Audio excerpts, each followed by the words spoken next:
Hare Krishna. Welcome to KC Talks. నా పేరు ప్రియాంక అండి. నేను దిల్సుఖ్ నగర్ నుంచి వచ్చాను. నేను కేసీ గారి పాడ్కాస్ట్ని రెగ్యులర్గా చూస్తూ ఉంటాను. సో ఈసారి డైరెక్ట్గా కేసీ గారి నోటి నుంచే విందామనేసి వచ్చాను.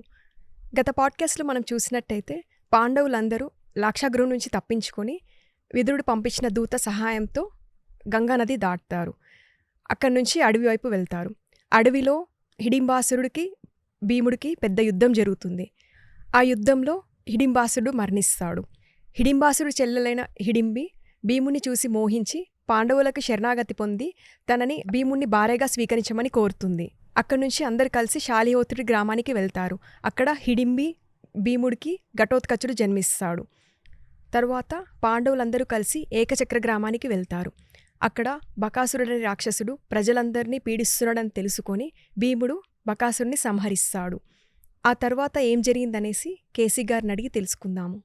హరే కృష్ణ కేసీ గారు. హరే కృష్ణ. ఏకచక్ర గ్రామంలో భీముడు బకాసురుని సంహరించడం మనం విన్నాము. తర్వాత ఏం జరిగిందో తెలియజేయగలరు? ప్రీణయామో వాసుదేవం. బకాసుర సంహారం తర్వాత భీమసేనుడు బకాసురుడు యొక్క శవాన్ని తీసుకొని వచ్చి ఏకచక్ర గ్రామ నడి ఒడ్డులో పడేశాడు. అది చూచిన గ్రామవాసులందరూ ఏకచక్రపురానికి పట్టిన అదిష్టం పోయిందని ఎంతగానో సంతోషించి అక్కడ ఒక చిన్న దీపావళి సంబరాలు జరుపుకున్నారు. అది కాక భీమసేనుడి యొక్క బలత్వాన్ని, భీమసేనుడి యొక్క శౌర్యాన్ని చూసి వాళ్ళందరూ చాలా ఆశ్చర్యపోయారు. ఎందుకంటే ఆ దేశపు రాజు ఏమీ చెయ్యలేక మీరు బకాసురుడిని ఏదో రకంగా మేనేజ్ చేసుకోవలసినది అని చెప్పి వెళ్ళిపోయాడు. వాడు ఆ దేశాన్ని పరిపాలిస్తున్న రాజు. అంటే ఒక రకంగా అది అరాచకత్వంలో ఉన్న ఒక కుగ్రామం ఈ ఏకచక్ర గ్రామం. ఇది ఇవాల్టికి బెంగాల్లో తారాపీఠ్ అని ఒక శక్తిపీఠం ఉంది అమ్మవారిది. దాని నుంచి ఒక 15-20 కిలోమీటర్ల దూరంలో ఈ ఏకచక్రపుర గ్రామం. ఇవాళ ఎవరైతే పాండవులు అక్కడ నివసించారో వారి ఉన్న ప్రదేశం, అక్కడున్న చెట్లు అవన్నీ నేను ఒకసారి చూడటం జరిగింది. సో ఇది బెంగాల్లో తారాపీఠ్ దగ్గర ఉన్న గ్రామం ఇది. అలాగా ఏ రాజు పట్టించుకోని దౌర్భాగ్య పరిస్థితుల్లో ఉన్న ఆ జనులందరినీ కూడా ఈ పాండవుల కుటుంబం ఆదుకుంది. ఎందుకంటే ఒకటి, వీళ్ళు క్షత్రియ బీజాలు, క్షత్రియ ధర్మాన్ని ఎక్కడ ఉన్నా ఆచరించాలి. కాబట్టి ఇక్కడ కూడా జనాల మనసులో వాళ్ళు నిలిచిపోయారు అనే విధంగా వేదవ్యాసుల వారు ఇక్కడ రచన చేస్తున్నారు.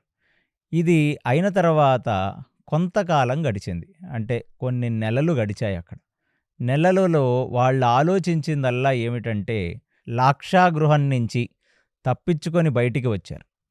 ఎక్కడికి వెళ్ళాలో, ఎందుకు వెళ్ళాలో, అసలు వాళ్ళ అరణ్యవాసం ఎందుకు చేస్తున్నారో కూడా వాళ్ళకు అర్థం కావట్లా. ఎందుకంటే ఏదో ఒక పని చూపించి యువరాజు పట్టాభిషేక అనంతరం నువ్వు వెళ్ళి పబ్లిక్ అడ్మినిస్ట్రేషన్ చేయవలసినది అని ధృతరాష్ట్రుడు పంచపాండవులను, కుంతిని కలిసి వారణావ్రతానికి పంపించాడు. పంపించిన తర్వాత వాళ్ళకు అర్థమైంది ఇది మా మర్డర్కి ఒక స్కెచ్ చేశాడు అని. అక్కడి నుంచి వాళ్ళు తప్పించుకున్నారు. తప్పించుకొని వెళుతున్నప్పుడు వేదవ్యాసుడు వచ్చి ఏకచక్రపుర గ్రామానికి వెళ్ళమన్నాడు. నేను సమయం వచ్చినప్పుడు నేను మళ్ళీ మీ దగ్గరికి వస్తానన్నాడు. వాళ్ళు వ్యాసుడు చెప్పిన మాటలు వినటం తప్ప వాళ్ళకి ఇంకొక ఉపాయం లేదు. Point number 1. పాయింట్ నెంబర్ 2, వాళ్ళ జీవితాలు ఇప్పుడు ఆ వ్యాసుడు కంట్రోల్లో ఉన్నాయి. వారి ముత్తాతగారైన వేదవ్యాసుడు నడిపిస్తున్న కథ ఇది. చాలాసార్లు చాలామంది వనవాసం అని చెప్పి ఈ వనవాసానికి ప్లస్ నిజమైన అరణ్యపర్వంలో ఉన్న వనవాసానికి మధ్యలో చాలామంది కన్ఫ్యూజ్ అవుతారు. అసలు ఇది వనవాసం కాదు. ఇది వనాల్లో వాళ్ళు కేవలం మొదటి 6 నెలలు మాత్రమే ఒక ఋషి ఆశ్రమంలో ఘటోత్కచుడిని కనే అంతవరకు ఉన్నారు. దాని తర్వాత వాళ్ళు ఏకచక్రపుర గ్రామానికి వచ్చేశారు. వచ్చిన తర్వాత అక్కడ కొంతకాలం గడిచిన తర్వాత ఏకచక్రపుర గ్రామంలోకి ఒక విశేషమైన అతిథి, వీళ్ళు ఏ బ్రాహ్మణుల ఇంట్లో అయితే అద్దెకి ఉంటున్నారో ఆ బ్రాహ్మణుడింటికి వచ్చాడు ఆయన. ఆయన అక్కడ ఒక కథా కాలాక్షేపం చేస్తున్నాడంటే పురాణ శ్రవణం, భాగవత పఠనం లాంటివి చేస్తూ మధ్యలో ఒక విచిత్రమైన విషయాన్ని చెప్పాడు. కాలం చాలా మారుతుంది. ఇది ద్వాపర యుగ చివరాఖరి దశలో జరుగుతున్న కథలు కదా ఇవన్నీ. మహాభారతం అనేది కాలం చాలా ఫాస్ట్‌గా మారుతుంది. ఎక్కడా లేని విచిత్రమైన విషయాలు గూడా జరుగుతున్నాయి ఇప్పుడు. ఏమిటంటే ఆ విచిత్రం, ద్రుపదుడికి యజ్ఞంలోంచి అమాంతంగా ఒక ఆడపిల్ల, ఒక మగపిల్లవాడు నడుచుకుంటూ వచ్చేసారు వాళ్ళు. అంటే ఇప్పటి వరకు పుత్రకామేష్టి యాగాలు చూసాం. ఇంకో ఎన్నో రకాల రుద్రుడి యొక్క అనుగ్రహం చేత, బ్రహ్మ యొక్క వరం చేత, శ్రీమన్నారాయణుడి యొక్క వరం చేత పిల్లలు పుట్టటం చూసాం. కానీ యజ్ఞం చేస్తే యజ్ఞంలోంచి అమాంతంగా నడుచుకొని వచ్చేసిన పిల్లలని మనం ఎప్పుడూ చూడలేదు. అది కూడా ఏ వయసులో వచ్చిందంట ద్రౌపది?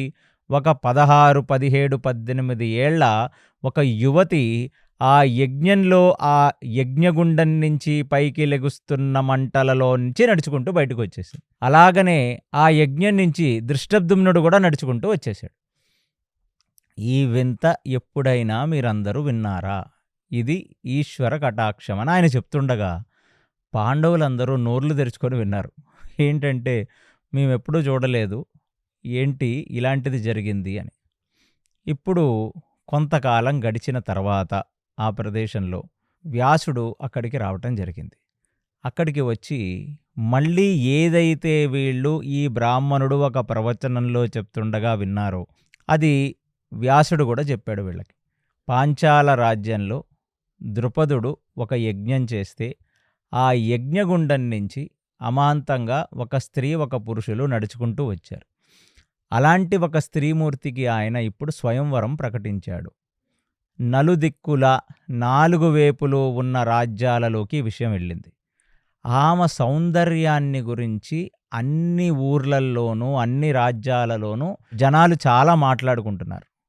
కాబట్టి ఇలాంటి ఒక అపురూప సౌందర్యవతి మీకు కోడలవ్వాలి, కాబట్టి మీరు ఈ స్వయంవరానికి వెళ్ళవలసినది అని ఆదేశించి, సమయం చాలా తక్కువ ఉంది కాబట్టి మీరు ఫాస్ట్‌గా ఈ స్వయంవరానికి వెళ్ళవలసినది అని వ్యాసుడు చెప్పాడు. చెప్పిన వెంటనే అసలు ఈ ద్రుపదుడు ఎవరో తెలియని వాళ్ళు కాదు పాండవులు.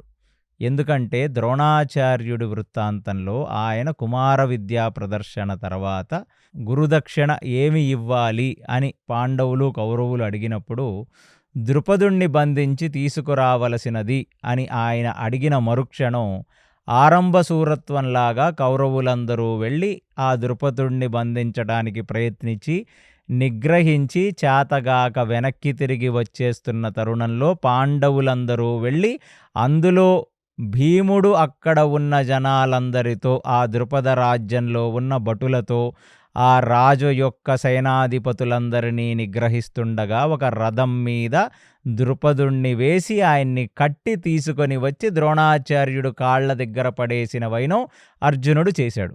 కాబట్టి వీళ్ళకి ఆ రాజ్యము కొత్త కాదు, ఆ ద్రుపదుడు కొత్త కాదు. ఇప్పుడు వేదవ్యాసుడిని అడిగారు, మరి మేము ఆల్రెడీ కొన్ని సంవత్సరాల కిందట ఈ యువరాజు పట్టాభిషేకం జరక్కముందు మేబీ ఒక 5-6-7 సంవత్సరాల కిందట మేము వెళ్ళాం. మేము ఆ ద్రుపదుడిని కూడా ఓడించాం, అర్జునుడే ఓడించాడండి. అసలు ఈ పిల్లలేమిటి, దీని వెనకాల వృత్తాంతం ఏమిటి అనగానే వేదవ్యాసుడు చెప్పాడు, నాయన ద్రోణాచార్యుడి గురించి మీకు తెలిసిందే ఆ కథ అంతా.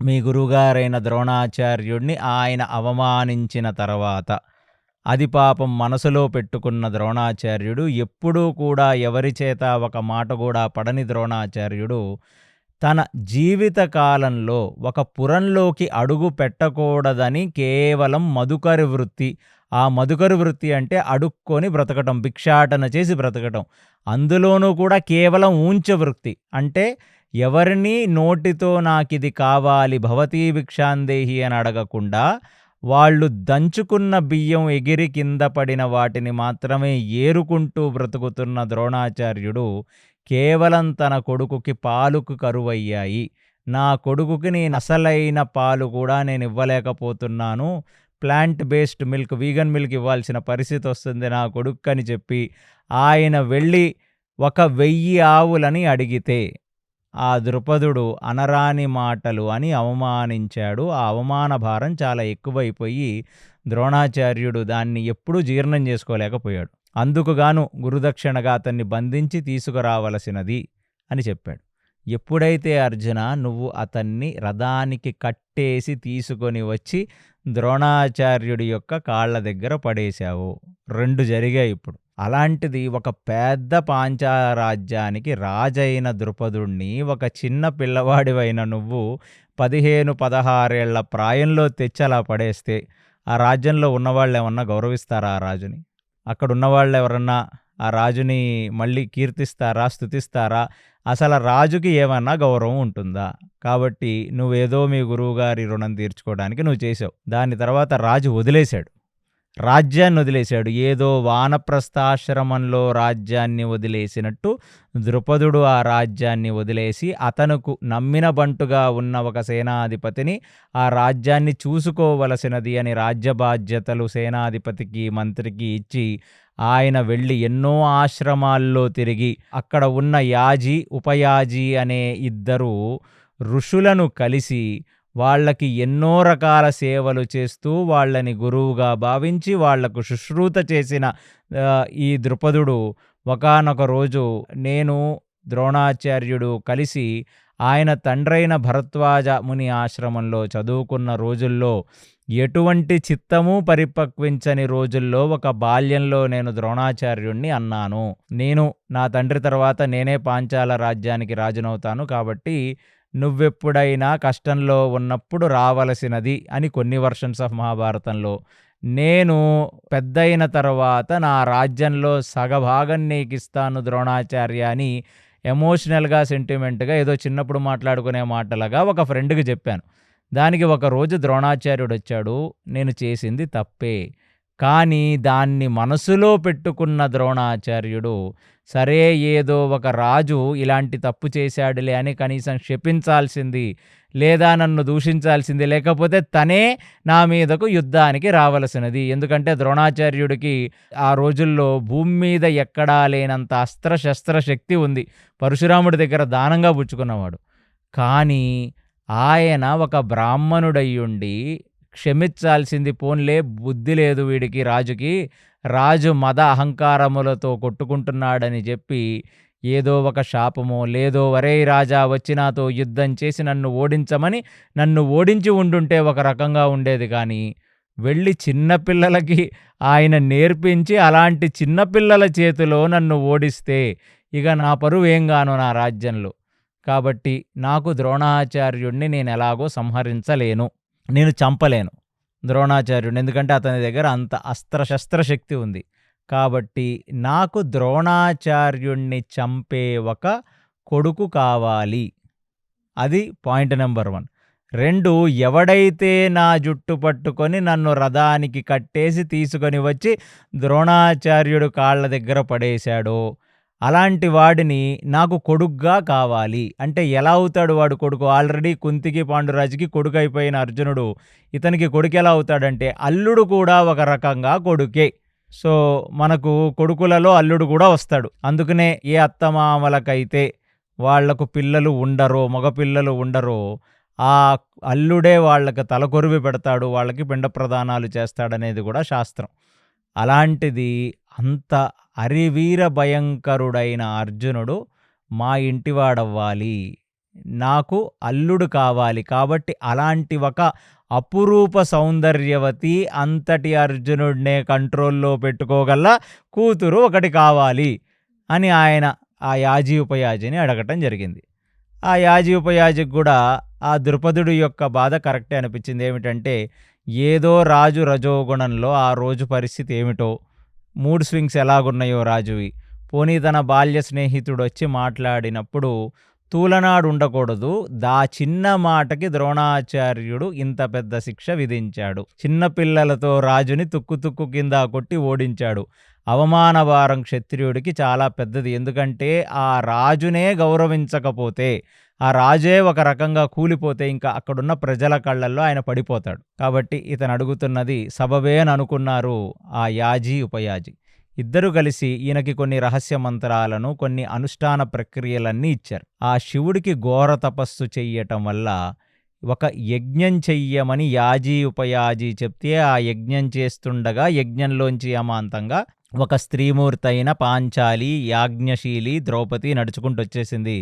తదనంతరం అక్కడి నుంచి దృష్టద్యుమ్నుడు కూడా వచ్చేశాడు. ఈ కథ వ్యాసుడు పాండవులకు చెప్తున్నాడు. ఇది నాయన కథ, ఇక్కడి నుంచి ఇప్పుడు కథ మీరు తిప్పవలసినది అంటే వ్యాసుడు చెప్తున్నప్పుడు అర్జునుడికి మాత్రమే ద్రౌపది అనే ఒక వ్యక్తి దొరుకుతుంది అనే సంగతి మాత్రం ఖచ్చితంగా చెప్పాడు. అందుకనే మత్స్యయంత్రాన్ని కొట్టడానికి, స్వయంవరంలో పార్టిసిపేట్ చేయడానికి కూడా అర్జునుడే వెళ్తున్నాడు. కానీ ఆయన ఎప్పుడు కూడా ఒక రహస్యం చెప్పలా. ఇప్పుడు వీళ్ళందరూ కలిసి సరే మీరు చెప్పినట్లుగానే ఈ పాంచాల రాజ్యానికి స్వయంవరంలో పార్టిసిపేట్ చేయడానికి అర్జునుడిని తీసుకొని వెళతాం, మేమందరం వెళతాం. కానీ అప్పటికి వాళ్ళందరి మనసుల్లో ఒక ధర్మ సందేహం ఉంది. పెద్దవాడైన ధర్మరాజుకి పెళ్ళే కావట్లేదు. దాని తర్వాత వాడైన భీమసేనుడికి పెళ్ళవ్వటం, కొడుకు పుట్టడం కూడా జరిగిపోయింది. అది కాక ఇప్పుడు ఏకచక్రపురంలో ఉన్న వాళ్ళకి వ్యాసుడొచ్చి చెప్పినది ఇప్పుడు ద్రౌపది యొక్క స్వయంవరం జరుగుతుంది పాంచాల దేశంలో, అందులో అర్జునుడు పాల్గొవలసినది. అంటే ఒకవేళ అది గెలిస్తే మళ్ళీ అర్జునుడికే భార్య దొరుకుతుంది. అంటే మొదటివాడైన ధర్మరాజుకి పెళ్లి యోగ్యత అనేది కనపడట్లా. వాళ్ళందరూ మనసులో రకరకాల సందేహాలు ఉన్నప్పటికీ ఏమిటి ఇలా జరుగుతుంది అని వెళ్ళిపోతున్నప్పుడు ధర్మరాజుని పక్కకు పెంచి ఆయన వ్యాసుడు చెప్పిన ఒక మాట ఏమిటంటే, బాగా గుర్తుంచుకో ధర్మరాజా, ఈ ఆడమనిషి జాతకంలో 5గురు భర్తలుంటారు. ధర్మరాజు నెత్తి మీద చేసుకున్నాడు. ఇదేమిటిది? 5గురు భర్తలు ఉండటం ఏమిటి? ఎప్పుడు ఎవరు వినలేదు. అసలు ఎక్కడ కూడా ఇలాంటి ఒక స్థితి ఎన్నడూ కలగనూ లేదు. అలా ఎలా ఉంటారనే ఒక భావన వాళ్ళ మనసులో కలిగింది.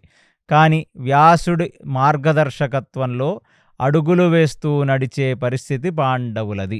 కాబట్టి వ్యాసుడు చెప్పినట్టుగే ఇక మూటామూళి సర్ది ఇక ఆ గంగా ప్రవాహక ప్రాంతం నుంచి నడుచుకుంటూ చాలా దూరం వెళ్ళాలి. వాళ్ళు ఫాస్ట్గా నడుచుకుంటూ ఆ ద్రౌపది స్వయంవరానికి వెళ్ళిపోవటం మొదలుపెట్టారు. వారందరూ ఇక ఆగమేఘాల మీద పాంచాల దేశానికి, ద్రౌపది స్వయంవరానికి మనం తొందరగా చేరుకోవాలి అని పగలనక రాత్రనక నడుచుకుంటూ వాళ్ళు పగలనక రాత్రనక నడుచుకుంటూ ఆ అరణ్య మార్గముల వెంట గంగానదీ తీరం పక్కన వాళ్ళు పాంచాల దేశానికి స్టార్ట్ అయ్యారు. అలాగా ఒక రాత్రి వాళ్ళు గంగానదీ తీరంలో నడుచుకుంటూ వెళుతుంటే, ఎందుకంటే ద్రౌపది స్వయంవరం ఇంకా కొన్ని రోజులలో మాత్రమే ఉంది. వాళ్ళు బాటసారులు, వాళ్ళు నడక ద్వారా వాళ్ళు వెళ్ళాలి. అందుకనే వాళ్ళు ఒక రాత్రిపూట అక్కడి నుంచి వెళుతుంటే అక్కడికి ఒక విచిత్రమైన ఒక సంఘటన వచ్చింది. ఒక గంధర్వుడు తన యొక్క స్త్రీలతో అక్కడ అతను రమిస్తున్నాడు. అక్కడ అతను ఆడుకుంటున్నాడు. అతను రతీకేళిలో నిమగ్నమై ఉన్నాడు. అంగారపర్ణుడు అని అతనికి పేరు. ఇది నేను ఆల్రెడీ ద్రౌపది స్వయంవరణ ఘట్టంలో ఈ స్టోరీ మొత్తం క్లియర్గా చెప్పాను. మీరు డిస్క్రిప్షన్లో ఈ లింక్ ఉంటుంది. మీరు అక్కడ మళ్ళీ ఇది చూడవలసినది. సో నేను అది ఒక విహంగ వీక్షణంలాగా ఒక స్మాల్ నట్షెల్లో చెప్తాను. సో మీరంతా ఒక ఆర్యులయ్యుండి, ద్విజులయ్యుండి రాత్రిపూట ఈ నదుల పక్కన సంచరించకూడదు, నదీ ప్రాంతాలలోకి రాకూడదనే ఇంకితం మరిచి వచ్చారు మీరు అని చెప్పి ఆ అర్జునుణ్ణి అతను నిగ్రహించే ప్రయత్నం చేస్తే, మేము క్షత్రియోత్తములం, మాకు ఏది చెయ్యాలో ఏది చెయ్యకూడదో తెలుసు, నువ్వెవడువిరా మాకు చెప్పటానికని చెప్పి అక్కడ అర్జునుడికి ఈ అంగారపర్ణుడికి జరిగే ఒక యుద్ధం మొత్తం నేను ఎలాబొరేట్గా అక్కడ చెప్పాను, అక్కడ వినండి. సో అలాంటి అంగారపర్ణుడి యొక్క రథాన్ని మొత్తం ఆయన ధ్వంసము చేసేసిన తర్వాత ఆ అంగారపర్ణుడు మళ్ళీ స్వర్గలోకానికి వెళ్ళి చిత్ర విచిత్రమైన మణులు, మర్కతమాణిక్యములు పొదగబడ్డ ఇంకొక రథాన్ని తీసుకొని వస్తాడు. కాబట్టి ఆ రోజు తర్వాత ఈ అంగారపర్ణుడు అని పేరు గల్ల ఈ గంధర్వుడికి విచిత్రరథుడు అనే ఒక నామం వచ్చింది. ఎందుకంటే ఆయన చిత్ర విచిత్రమైన రథం మీద వచ్చాడు కాబట్టి. అయినా సరే చిత్ర విచిత్రమైన రథం మీద వచ్చిన వాడిని నిగ్రహించి అతన్ని తీసుకొని వచ్చి ధర్మరాజు యొక్క కాళ్ళ దగ్గర పడేస్తే ఆ విచిత్రరథుడి యొక్క భార్య అయిన గంధర్వి వచ్చి ఆ ధర్మరాజు కాళ్ళ మీద పడి, మా భర్త చేసింది తప్పే, కాబట్టి ఆయనని క్షమించి నాకు పతిభిక్ష ఇవ్వవలసినది అని కోరగానే ధర్మరాజు చాలా సాత్వికుడు కాబట్టి ఆయన క్షమించి, మళ్ళీ ఎప్పుడూ కూడా ఒక క్షత్రియ తేజస్సులను చూసి గుర్తుపట్టాలే తప్ప వాళ్ళని నువ్వు నిగ్రహించే ప్రయత్నం చెయ్యకూడదు. ఎందుకంటే బయటికి బాహ్యంగా బ్రాహ్మణ వేషాలలో తిరుగుతున్న గంధర్వులకు అర్థమవుతుంది వీళ్ళు బ్రాహ్మణులు కాదు, వీళ్ళు క్షత్రియోత్తములన్న సంగతి. వెళ్ళిపోమంటే అప్పుడు ఆ అంగారపర్ణుడు ఒక విషయాన్ని చెప్పాడు ఆ విచిత్రరథుడు. ఏమిటంటే, మీకు ఒక గురువు లేడు. కాబట్టి మీకు ఒక గురువు అవసరం ఉంది. అందుకుగాను నేను మీలో క్షత్రియ తేజస్సుని చూచాను. చూచే మిమ్మల్ని నిగ్రహించాను. నేనేమి మీరు బ్రాహ్మణోత్తములనో, బ్రాహ్మణ వేషాల్లో ఉన్నారనో మిమ్మల్ని నిగ్రహించలేదు. కానీ మీ దగ్గర ఉన్న శక్తి నాకెంతగానో నచ్చింది.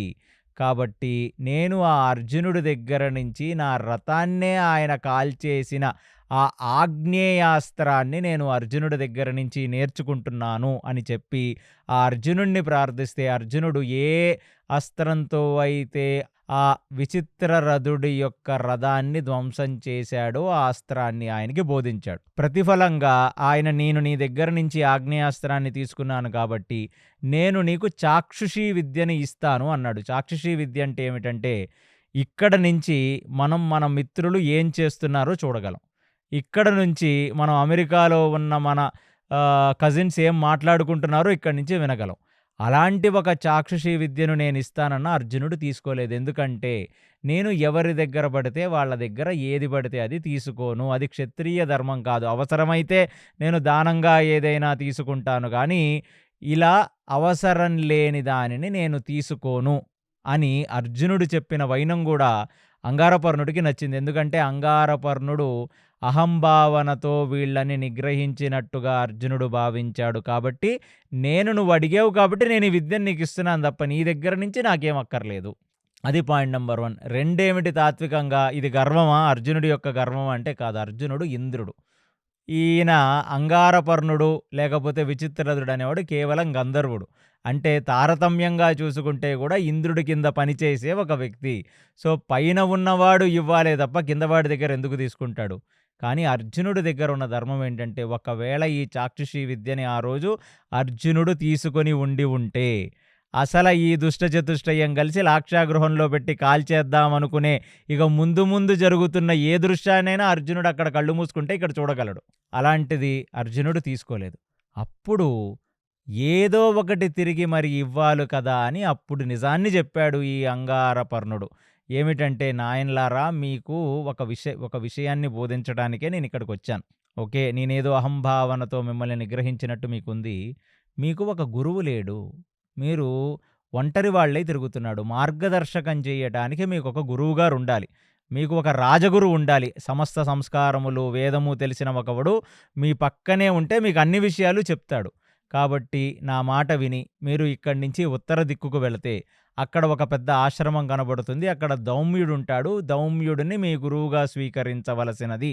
ఇదే నేను మీకు చెప్తున్న ఒక విన్నపం అని చెప్పిన వెంటనే అక్కడి నుంచి మళ్ళీ ఆ రాత్రంతా నడుచుకుంటూ వాళ్ళు వెళ్ళి ఆ దౌమ్యుడి యొక్క ఆశ్రమానికెళ్ళి దౌమ్యుడికి శిరసాభివందనం చేసి సాష్టాంగ నమస్కారం చేసి మేమే పాండవులం ఇలాగ లాక్షాగృహంలో పెట్టి మమ్మల్ని కాల్చేసే ప్రయత్నం చేస్తే విదురుడి ద్వారా మేము బయటపడ్డాం. ఆ గంగ ఒడ్డు దాటాం. తర్వాత ఏకచక్రపురానికి వెళ్ళమని వ్యాసుడు ఆదేశిస్తే అక్కడికి వెళ్ళాం.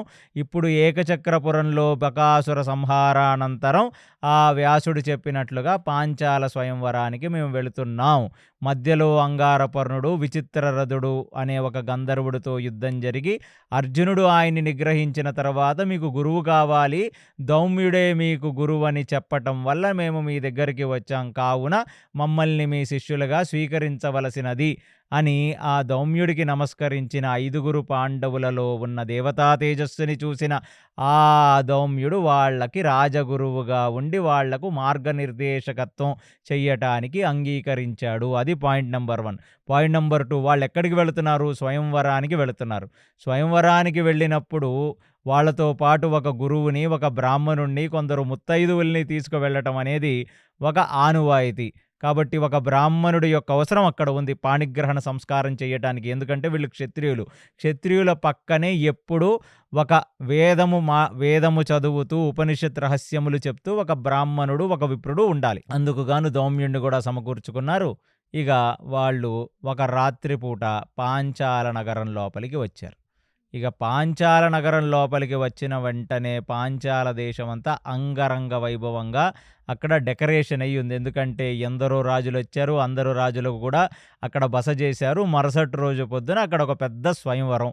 అసలు ద్రౌపది యొక్క అందానికి చూసి, అంటే అప్పట్లో ఫోటోలు అవి ఉండేవి కావు కాబట్టి ద్రౌపది యొక్క స్కెచ్ అది బయటికి లీక్ అయింది. అలాంటి ద్రౌపది యొక్క ముగ్ధ మనోహర స్వరూపాన్ని చూడటానికై భూప్రపంచంలో ఉన్న రాజులంతా ఆ రోజు పాంచాల దేశంలోనే ఉన్నారు. అది కాకుండా కొందరు ఆ స్వయంవరాల్లో పార్టిసిపేట్ చేసే యోగ్యత లేకపోయినా అసలు అగ్నిలోంచి వచ్చిన ఆ స్త్రీమూర్తి ఎలా ఉంటుందో చూడటానికి వచ్చిన వాళ్ళు మరికొందరు. అలాంటిది అక్కడ జరుగుతున్న ఈ పెద్ద సంబరం, ఈ కోలాహల వాతావరణం చూసి పాండవులకు బాగా అర్థమైంది. ఓహో! అంటే వ్యాసుడు ఒక పెద్ద స్కెచ్ చేసి మనకు పెళ్ళిళ్ళు చేయడానికి డిసైడ్ అయ్యే ఇక్కడికి పంపించాడు. కాబట్టి దీని తర్వాత ఎలా ఉండబోతుందో మన జీవితం అని అనుకున్నారు. వాళ్ళు వెళ్ళి ఒక కుండలు తయారు చేసే అతని ఇంట్లో వాళ్ళు అక్కడ దిగారు. ఈ బ్రాహ్మణుల వేషధారణలో ఉన్న పాండవులు, మేము కొన్నాళ్ళు పాటు మీ దగ్గర ఉంటాము అని చెప్పి వాళ్ళ దగ్గర అద్దెకు దిగారు. దిగిన వాళ్ళు మరుసటి రోజు పొద్దున్నే లేచి వాళ్ళ యొక్క సంధ్యావందనాది నిత్య నైమితిక కర్మలన్నీ చేసి అందరిలాగానే ఆ ద్రౌపది స్వయంవరం లోపలికి వెళ్ళారు. మళ్ళీ ఇక్కడ నేను ద్రౌపది స్వయంవరం అని ఎక్కడైతే చెప్పానో అదంతా మీరు ఆ పాడ్కాస్ట్ వినండి, డిస్క్రిప్షన్లో లింక్ ఉంటుంది. మొత్తం డీటెయిల్డ్గా చెప్పాను నేను. సో వెళ్ళారు, వచ్చిన క్షత్రియులందరూ అక్కడ కూర్చున్నారు. వాళ్ళ మధ్యన కృష్ణ బలరాములు ఉన్నారు. చేడి రాజ్యం, వంగరాజ్యం, యాదవ వృష్ణి రాజ్యాలకు సంబంధించిన వాళ్ళు ప్లస్ భూమండలంలో ఉన్న సమస్త రాజులు ఉన్నారు. వీళ్ళు మాత్రం కొందరు బ్రాహ్మణుల మధ్యన నించోని భీముడు, అర్జునుడు, నకుల సహదేవులు, ధర్మరాజు అక్కడే ఉన్నారు. కుంతి ఇంట్లో ఉంది. ఏ క్షణమైతే అర్జునుడిని చూచాడో శ్రీకృష్ణ భగవానుడు పక్కనే ఉన్న ఆ బలరాముడికి సైగ చేసి గుర్తుపట్టావా వాళ్ళని అన్నాడు. అంతే బలరాముడు చూసి, నాయనా ఆ భీమసేనుణ్ణి అర్జునుడిని చూడగానే నాకు అర్థమైంది, వీళ్ళు కూడా వచ్చారా, కథ ఎలా తిప్పబోతున్నావు కృష్ణ అంటే, ఇప్పుడు చూస్తావు కదా చాలా పెద్ద కథ జరుగుతుంది ఇక్కడ అని చెప్పాడు. దాని తర్వాత ద్రౌపది ఒక పెద్ద మాలని తీసుకొని ఆ స్వయంవర మండపంలో నడుచుకుంటూ వచ్చింది. వచ్చిన వాళ్ళందరూ కూడా కన్నార్పకుండా ద్రౌపది యొక్క సౌందర్యాన్ని చూసి అసలు ఇది ఒక స్పెషల్ పర్సన్ అనే సంగతి వాళ్ళు తెలిసిపోయింది. ఎందుకంటే అలాంటి ఒక సౌందర్యం నభూతో న భవిష్యత్, అంటే ఉత్తమ పురుషులు ఆమె పట్ల మేము ఆ దృష్టితో చూడకూడదు, మాకు అర్హత కూడా లేదని కళ్ళు కిందకు పెట్టి దించి ఉన్నారు కొందరు పురుషులు. ఇంకొందరు పురుషులు పరమకామాంధులై ఈ అందం మాకు దొక్కితే ఇంకెంత బాగుంటుందో అని ఆస్వాదిస్తూ చూశారు ఈ దుర్యోధన కర్ణాది ఇట్లాంటి నీచపు రాజులు అనేటట్టుగా మనకు వ్యాస మహాభారతం చెప్తుంది. ఎందుకంటే ఒక మగవాడికి ఉండాల్సిన ప్రథమ లక్షణం ఏమిటంటే, ఉన్నత జాతి స్త్రీమూర్తి ఎంత అందంగా ఉన్నా నాకు ఆ అర్హత లేదు అన్నప్పుడు ఆమెని చూడకూడదు, ఆమె కాళ్ళ వెంట చూడాలంతే. అలాంటి ఒక బేసిక్ ఇది కూడా లేదు. ఇలాంటి ద్రౌపది యొక్క సౌందర్యమే ఎందరో చావులకు ముందు కారణమవుతుంది. మహాభారతం మొత్తం ఇన్న మీ అందరికీ అర్థమవుతుంది. ఇక ఎక్కడ లేని అసలు ద్రౌపది స్వయంవరాన్ని చూసి వాళ్ళందరికీ హార్ట్ బీట్ ఎక్కువైపోయింది. అక్కడున్న వాళ్ళందరికీ ఎలాగన్నా దక్కించుకోవాలనే కోరిక 1,00,000 రెట్లు పెరిగింది. అలాంటి సమయమున అక్కడికి మళ్ళీ దృష్టద్యుమ్నుడు వచ్చాడు, చూపించాడు మత్స్యయంత్రాన్ని. ఆ మత్స్యయంత్రాన్ని ఎలా భేదించాలో ఏంటో చెప్పాడు. అక్కడ మళ్ళీ ఆ మత్స్యయంత్రాన్ని భేదించడానికి శల్యుడు, మత్స్యయంత్రాన్ని భేదించడానికి జరాసంధుడు, మత్స్యయంత్రాన్ని భేదించడానికి శిశుపాలుడు, మత్స్యయంత్రాన్ని భేదించడానికి కర్ణుడు, ఈ నలుగురు కూడా ముందుకు వచ్చారు. ఒకళ్ళ తర్వాత ఒకళ్ళు ఓడిపోతూ ఉన్నారు. కర్ణుడు మాత్రం ఆ ధనుస్సుని ఎక్కుపెట్టి ఆ వింటినారిని తగిలించటానికి ప్రయత్నిస్తుండగా వెంట్రుక వాసిలో వింటినారిని తగిలించలేక ఆ ధనస్సు మళ్ళీ వెనక్కి కొడితే, ఎందుకంటే ధనస్సుని వంచి వింటినారిని తగిలించాలి, అలాంటిది తగిలించడమే కష్టం.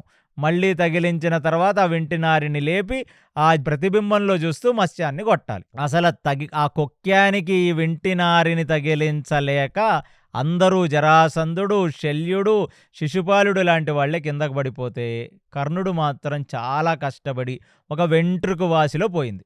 పోగానే ఆ ధనస్సు వెనక్కి కొట్టేసింది, ఎగిరి అవతల పడ్డాడు.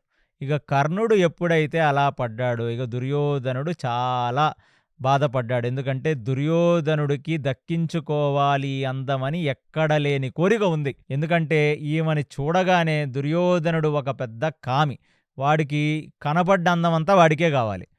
అలాంటిది ఇక కర్ణుడు పక్కకొచ్చి కూర్చుంటే, ఏం కర్ణ అంటే, ఏం లేదు నా సుయోధన, అసలు ఇదంతా నార్మల్ విషయం కాదు, మనమే గెలవలేకపోయామంటే భూమి ఇక ఈ ఆఫ్టర్ ఆల్ రాజులందరూ వీళ్ళు గెలిచే ఛాన్సే లేదని చెప్పేశారు వీళ్ళిద్దరు. అప్పుడు బ్రాహ్మణ సమూహంలోంచి బయటికి వచ్చిన అర్జునుడు వెళ్ళి సునాయాసంగా ఆ ధనస్సుని ఎక్కి వెంటినారిని తగిలించి ప్రతిబింబంలో చూసుకుంటూ మత్స్యయంత్రాన్ని కొట్టేయటంతో అక్కడ ఒక్కసారిగా పెద్ద కోలాహల వాతావరణం బ్రాహ్మణుల్లో ఏర్పడింది. అంటే ఇంత ఉత్తమ వీరులైన క్షత్రియులందరూ వీళ్ళు పెద్ద పెద్ద కిరీటాలు, పెద్ద పెద్ద కవచాలు, బంగారాలు పెట్టుకొని సింహాసనం మీద కూర్చోవటమే తప్ప మన బ్రాహ్మణ వేషధారణలో ఉండి ఏదో మడిపంచలు కట్టుకున్న వాళ్ళొచ్చి దీన్ని ఈజీగా భేదించగలిగారని చెప్పి అందరూ బ్రాహ్మణోత్తములందరూ అక్కడ క్లాప్స్ కొడితే అది విన్న క్షత్రియుల అహంకారం అర్టయ్యి, అసలు ఇదేదో మాయలా ఉంది, అసలు జరాసంధుడంటే ఎవరనుకున్నారా, శిశుపాలుడంటే ఎవరనుకున్నారు, అందులో శల్యుడు అసలు అతనికున్న భుజబలం ఏమిటి, కర్ణుడు వాడికున్న నైపుణ్యం ఏమిటి, వీళ్ళందరూ కొట్టలేరట. ఎక్కడో బ్రాహ్మణ వేషధారంలో ఉన్న ఒక వ్యక్తి వచ్చి ఇది సునాయాసంగా, అంటే అదేదో కళ్ళు మూసుకొని కొట్టినట్టుగా కొట్టేయడం ఏమిటని చెప్పి ద్రుపదుణ్ణి చూసి అసలు మమ్మల్ని కావాలని పిలిచి క్షత్రియులందరినీ అవమానించటానికి నువ్వు ప్రయత్నించావని చెప్పి ఆ ద్రుపదుడు మీదకు యుద్ధానికి వెళ్ళటానికి ప్రయత్నిస్తే ద్రుపదుడు వచ్చి ఈ బ్రాహ్మణోత్తముల వెనకాల దాక్కున్నాడు. అసలు బ్రాహ్మణోత్తముల వెనకాల దాక్కున్న తర్వాత క్షత్రియుల దృష్టి మళ్ళింది. అసలు వీళ్ళు వాళ్ళు కాదు, అసలు ముందు ఆ గెలిచిన బ్రాహ్మలేంటి వాళ్ళని చూసుకుందామని చెప్పి వాళ్ళ మీదకు వెళితే అసలు శల్యుడినైతే ఒకే ఒక్క గుద్దుతో ఇసిరేశాడు భీమసేనుడు. ఇక శిశుపాలుడు జరాసంధుడినైతే అక్కడ పక్కనున్న ఒక పెద్ద చెట్టుని తీసి తిప్పి తిప్పి కొడితే ఇద్దరూ తలా ఒక మూలకు ఎగిరిపడ్డారు. అసలు భీమసేనుడెవర్రా నాయన, కొట్టినవాడు ఒకడు, కానీ వాణ్ణి కాపాడుతున్నవాడు ఇంకొకడు, ఎవరు వీళ్ళందరూ అని చెప్పి కర్ణుడు వెళ్ళి ఆ అర్జునుడితో నువ్వు నాతో యుద్ధానికి రావలసినదని చెప్పి అక్కడ పరస్పరంగా బాణాలవి వేసుకుంటుంటే అసలు కర్ణుడికి అర్థం కాల, ఏమిటి బాణాలు ఇంత గట్టిగా వచ్చి తగులుతున్నాయి, నేను కేవలం ఒక చిన్న బ్రాహ్మణుణ్ణి నిగ్రహించలేకపోతున్నానేంటి, నా ప్రతిభ ఏమిటి అంటే నేను జరాసంధుడినే నిగ్రహించిన ప్రతిభ నాది అని చెప్పి ఆ బ్రాహ్మణ వేషధారణలో ఉన్న అర్జునుడిని చూచి, అసలు నువ్వు ఇంత ధీటుగా యుద్ధం చేస్తున్నావంటే నువ్వు ఖచ్చితంగా బ్రాహ్మణుడివి కాదు, నువ్వు ఏ ఇంద్రుడివో ఏ శివుడివో అయితే తప్ప ఇలాంటి యుద్ధం చేయలేవు అని చెప్పగానే మాటలు పక్కన పెట్టి యుద్ధానికి వచ్చిన వాడివి యుద్ధంలో గెలిచే ప్రయత్నం చెయ్యమని చెప్పి అర్జునుడు ఆ కర్ణుణ్ణి పూర్తిగా నిగ్రహించటం వల్ల కర్ణుడు వెనదిరిగి వెళ్ళి దుర్యోధనుడికి చెప్పాడు, ఇదేదో మాయలా ఉంది నాయన, సమయం మనకు కలిసి లేదు, కాబట్టి ఇక్కడి నుంచి మనం వెళ్ళిపోదామని. ఇంత జరుగుతున్నా ఆ చెట్టు తీసి విసిరినవాడు భీముడని గాని, ఇంతలాగా నిగ్రహిస్తున్నవాడు అర్జునుడని కానీ కించిత్ సందేహం కూడా వీళ్ళకి రాల. ఎందుకు రాలేదండి హస్తిన సామ్రాజ్యంలో వాళ్ళకి సందేహం? ఏమన్నా వాళ్ళు ప్లాస్టిక్ సర్జరీలు చేసుకున్నారా, లేకపోతే ఎంత బ్రాహ్మణ వేషాల్లో ఉన్న ఆ ముఖ కవలికలు ఇవి అవి తెలుస్తాయి కదా అంటే, లక్క ఇంట్లో కాలిపోయిన వాళ్ళకి ప్రతి నెల నెలమాసికాలు జరుపుతూ, ఆ నెలమాసికాలంటే చచ్చిన వాడేమి నార్మల్ వ్యక్తులు కాదు కదా, పాండురాజు కొడుకులు 5గురు కుంతి ఒకేసారి చచ్చిపోయారు. కాబట్టి కనీసం జనాల్లో సింపతి పొందటానికైనా ఒక పెద్ద పెద్ద ఫంక్షన్లు చేస్తున్నారు అక్కడ వాళ్ళు హస్తినాపురంలో. వీళ్ళకి నెలమాసికాలు పెట్టి అన్న సంతర్పణ చేస్తున్నారంట మొత్తం హస్తినాపురానికి. దాంతో రోజు అంటే ప్రతి నెల వీళ్ళు చచ్చిపోయిన రోజు ఆ తిథి రోజు రావటం, అక్కడ అన్న సంతర్పణ జరగటం, వాళ్ళ ఫోటోలకు దండలేయటం, అక్కడ కాసేపు వాళ్ళ గురించి మాట్లాడటం, వెళ్ళిపోవటం అలవాటైన ఈ దుష్టచతుష్టయానికి వాళ్ళు దూరదృష్టితో చూసిన చచ్చినవాడు బ్రతికెలా వస్తాడని అసలు వాళ్ళ మీదకి దృష్టే పోలా. చచ్చిపోయారని 10,000% కాన్ఫిడెన్స్. అలాంటి వ్యక్తి మళ్ళీ కనపడ్డా వాడు తమ్ముడో వాడి అన్నో లేకపోతే వాడి క్లోనో అనుకుంటాం తప్ప వాడే బ్రతికొచ్చాడని ఎవరు మాత్రం అనుకోగలం? కాబట్టి వాళ్ళకి ఆ దృష్టే రాల. ఇక ఆ ద్రుపదుడు కూడా ఏమీ అర్థం కానివాడే, ఇదేమిటిరా నాయన, నేను ఎవడో అర్జునుడిని మనసులో పెట్టుకొని నా కూతురు ఇలాంటి ఒక కూతురు కావాలని చెప్పి నేను ఆ రుద్రుడికి తపస్సు చేస్తే ఈ యాజీ ఉపయాజులిద్దరూ యజ్ఞం చేసి ఇచ్చారు. అంటే మనల్ని కొంపదీసి వీళ్ళు మోసం చేశారా ఏంటి? మనం అనుకుందేంటి? జరిగిందేంటి? నా కూతురేంటి ఈ బ్రాహ్మణుడింటికి కోడలుగా వెళ్ళటం ఏమిటిరా నాయన? అది కూడా భిక్షాటన చేసుకునే బ్రాహ్మణుడింటికి ఆమె కోడలుగా వెళ్ళింది. అదంతా నేను చాలా డీటెయిల్డ్‌గా చెప్పాను. ఇంక అది చూడండి మీరు. దీని తర్వాత ధృష్టద్యుమ్నుడు వెళ్ళటం, వాళ్ళని తెలుసుకోవడానికి ప్రయత్నించడం, వాళ్ళని మళ్ళీ తీసుకురావటం, తీసుకొచ్చిన తర్వాత ద్రుపదుడు అసలు మీరెవ్వరని అడగటం, దానికి ధర్మరాజు మేమే పాండవులం అని చెప్పటం, అప్పుడు ఆ ధర్మరాజుకి ప్లస్ ఈ ద్రుపదుడికి ఇద్దరికీ కలిపి వ్యాసుడు రావటం, ద్రౌపది యొక్క పూర్వజన్మ వృత్తాంతం అంతా చెప్పటం, అసలు ఈ వ్యక్తి ఎవరు, తిను ఒక్క అన్ని రకాల శక్తులు ఒకటైతే ద్రౌపది అనే ఒక ముఖ్య శక్తి, ఆ శక్తి నందు పంచ ఇంద్రుల పంచసచిలు ఉన్నాయి. రకరకాల ఇంద్రులందరూ వీళ్ళైతే వాళ్ళ యొక్క భార్య అయిన రకరకాల ఇంద్రుల యొక్క భార్యలైన పంచ సచుల యొక్క శక్తి ఉంది.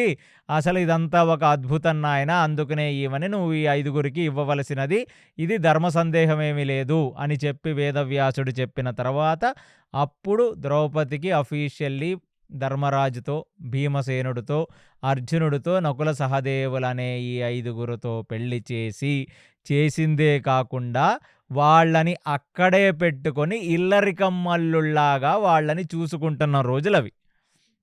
వీళ్ళ దౌర్భాగ్యం ఏంటంటే పాండవులది, మళ్ళీ వేదవ్యాసుడొచ్చాడు, పాంచాలి యొక్క గొప్పతనం చెప్పాడు, పాంచాలి ఎందుకు 5గురిని పెళ్లి చేసుకోవాలో చెప్పాడు. చెప్తూ మీరిప్పుడు ఈ ద్రుపదరాజు దగ్గరే ఉండండి, మీకు సమయం మళ్ళీ అనుకూలించి మీరు హస్తిన చేరతారని చెప్పి వెళ్ళిపోయాడు. వెళ్ళిపోయిన తర్వాత ఇప్పుడు దుర్యోధనుడికి, కర్ణుడికి, ఈ దుష్టచతుష్టయానికి, శకునికి, దుశ్శాసనుడికి అస్సలు వాళ్ళెవరు ఈ పాంచాలిని గెలుచుకుంది, వాళ్ళ మైండ్లో అదే ఉంది. ఎందుకంటే అంతటి సౌందర్యం మిస్ అయిపోయింది. అంటే ఏదో ఒక ఐస్ క్రీమ్ షాప్‌కెళ్ళి మీకు నచ్చిన ఫ్లేవర్ తిందామని అనుకుంటున్నప్పుడు మీ ముందు వచ్చిన వాడిది అదే లాస్ట్ స్కూప్, ఇంక మీకు లేదు అని చెప్పేస్తే మీరు ఎంత ఫీల్ అవుతారో అంత ఫీల్ అయిపోయాడు ఈ దుర్యోధనుడు. అర్రెర్రెర్రె! అలాంటి ఒక అందం మనకు దక్కలేదే. అయినా మనకు దక్కలేదు సరే, అదేం దౌర్భాగ్యం రా నాయనా, ఈ భిక్షాటన చేసుకునే బ్రాహ్మల్ని చేసుకొని చిన్నింటికెళ్ళడం ఏమిటిరా నాయనా అని చెప్పి వాళ్ళు పెట్టుకున్నారు. తల మీద వేళ్ళేసుకున్నారు. ఎన్నోసార్లు మాట్లాడుకుంటున్నారు. కొంతకాలం గడిచింది. కొన్ని చోట్ల సంవత్సర కాలం వాళ్ళక్కడే ఇల్లరికంగా ఉన్నారన్నట్టుగా చెప్తుంది.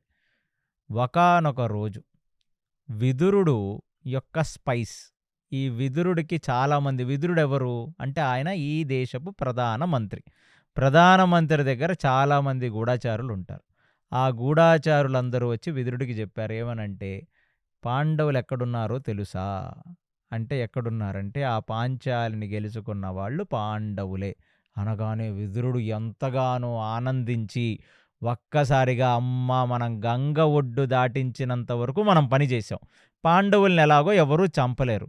తర్వాత వేదవ్యాసుడా ఈ కథ నడిపింది ఇక్కడి వరకు అని తెలుసుకొని ఎంతగానో ఆనందించి సభ మొత్తం ఉండగా ఆ మరుసటి రోజు ఒక రాజసభలో ఈ గుడ్డివాడు రాజదండనాన్ని చేతిలో పెట్టుకొని అడ్మినిస్ట్రేషన్ చేస్తుండగా అందరికీ ఒక శుభవార్త అన్నాడు. ఏమిటా శుభవార్త అనగానే, పాండవులు లాక్షాగృహంలో మరణించలేదు, వాళ్ళు పాంచాల రాజ్యంలో ద్రుపదుడికి అల్లుళ్ళయ్యారు, వాళ్ళు ద్రౌపదిని పెళ్లి చేసుకొని అక్కడ ఇల్లరిగా ఉంటున్నారని చెప్పాడు.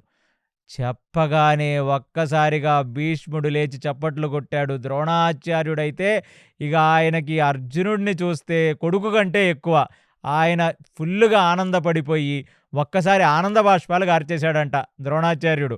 అంటే ద్రుపదుడు మీద వైర్యం ఉన్నప్పటికీను, కానీ నా యొక్క ప్రియ శిష్యుడు ద్రుపదుడు కల్లుడయ్యాడు, పాండవులు బ్రతికున్నారనే ఒక ఎమోషన్ ఫుల్లుగా వాళ్ళని ఆవహించింది.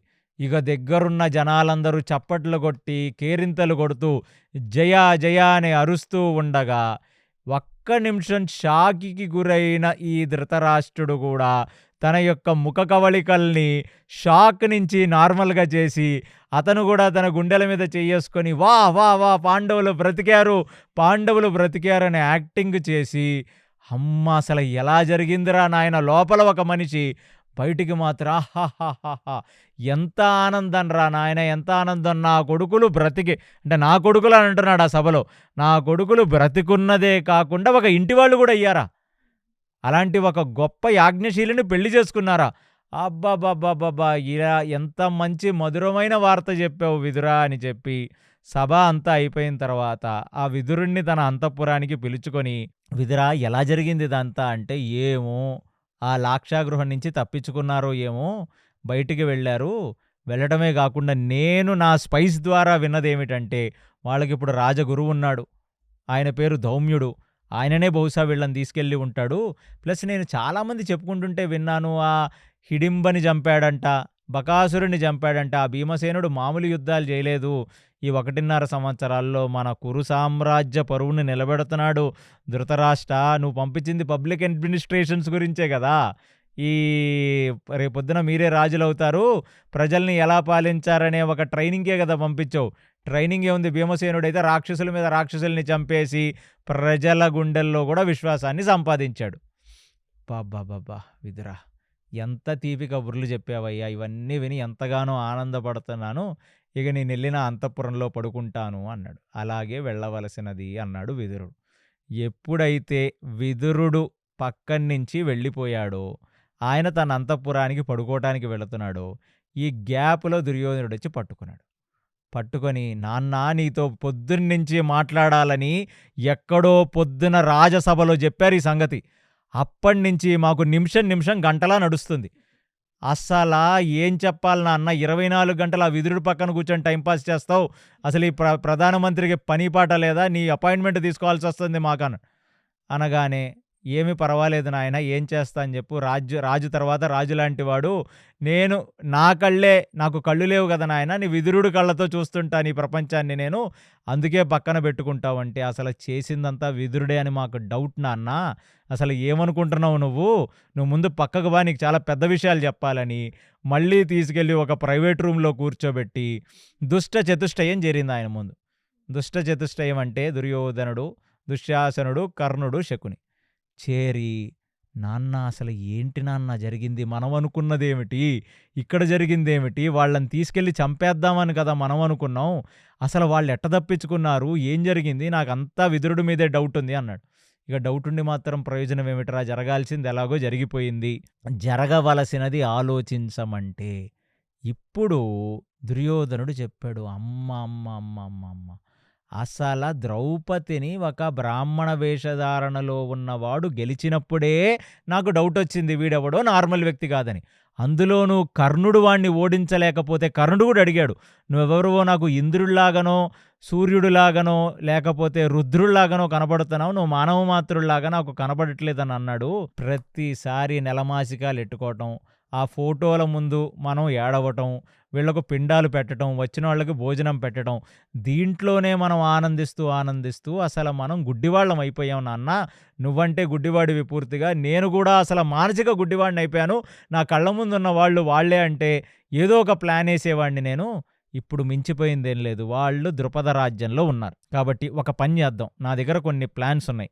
మనకు ఆ కణికుడు రకరకాల ప్లాన్స్ చెప్పాడు కదా, ఇప్పుడు చేద్దాం. వీళ్ళు పెళ్ళి అందరూ కలిసి ఒక అమ్మాయిని చేసుకున్నారు. ఆ అమ్మాయి కూడా చూడటానికి, నాన్నో అది నార్మల్ బ్యూటీ కాదు, అసలు అలాంటి అందాన్ని మనం ఇప్పటివరకు చూడలేదు. నేను చూశాను కదా నాన్న, నాకు తెలుసు. ఇప్పుడు ఒకళ్ళకి మనం ఆ భార్య ద్వారా వీళ్ళకి పుల్లలు పెడతాయి. అందరూ కలిసి ఒకే అమ్మాయిని చేసుకున్నారు కాబట్టి ఖచ్చితంగా గొడవలు పెట్టచ్చు. కాబట్టి ఆ భార్యని వాడి ఏమైనా పుల్లలు పెడితే ఇదొక ప్లాన్.